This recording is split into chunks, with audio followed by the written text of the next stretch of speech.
சற்று முன்பு கிடைக்கப்பெற்ற ஒரு அதிமுக்கியமான மற்றும் பரபரப்பான தகவல் ஒன்று மக்களே. காணொளியை முழுமைக்கும் பாருங்க. தேமுதிகவிற்கு அடித்த கூட்டணி அதிர்ஷ்டம் 10+1 சீட்டு.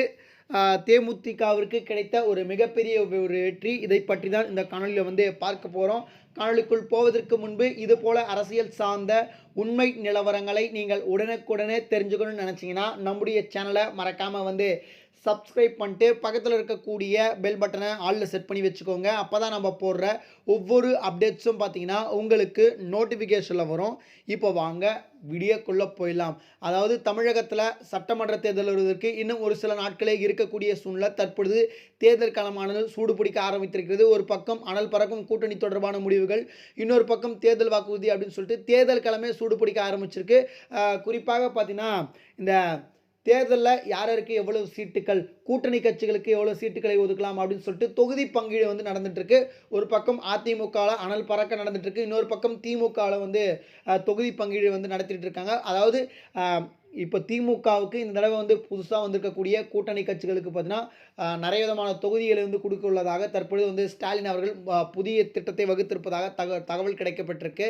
அதாவது பிரேமலதா அவர்கள் பார்த்தீங்கன்னா 8 அல்லது 9 சீட்டுகள் கிடைக்கும் அப்படின்னு சொல்லிட்டு போயிட்டு இருந்தாங்க. ஆனால் பார்த்தீங்கன்னா 10+1 அப்படின்ற ஒரு அடிப்படையில் பிரேமலதா அவர்களுக்கு ஸ்டாலின் அவர்கள் சீட்டு கொடுக்க உள்ளதாகவும், கிட்டத்தட்ட அதில் ஒரு ராஜ்யசபா சீட்டு அப்படின்ற மாதிரி சொல்கிறாங்க. முதல் முறையாக பார்த்தீங்கன்னா ராஜ்யசபா சீட்டு தேமுதிக கட்சிக்கு கிடைத்திருப்பது பார்த்தீங்கன்னா மிகப்பெரிய ஒரு மகிழ்ச்சியாக பார்க்கப்படுகிறது அப்படின்னு சொல்லிட்டு பார்த்தீங்கன்னா பிரேமலதா அவர்களே சொல்லியிருப்பதாக தற்பொழுது தகவல் கிடைக்கப்பட்டிருக்கு. அதாவது தேமுதிக 2005 கட்சியை தொடங்கினார் நம்முடைய கேப்டன் விஜயகாந்த் அவர்கள். அதுக்கு பிறகு பார்த்தீங்கன்னா மிகப்பெரிய ஒரு தாக்கத்தை உண்டாக்கினார். 8% வாக்குகளை அவர் பெற்றிருந்தார் அப்போவே. அதுக்கப்புறம் பார்த்தீங்கன்னா 2011ஆம் ஆண்டு பார்த்தீங்கன்னா அதிமுகவுடன் கூட்டணி வகுக்கிறாரு.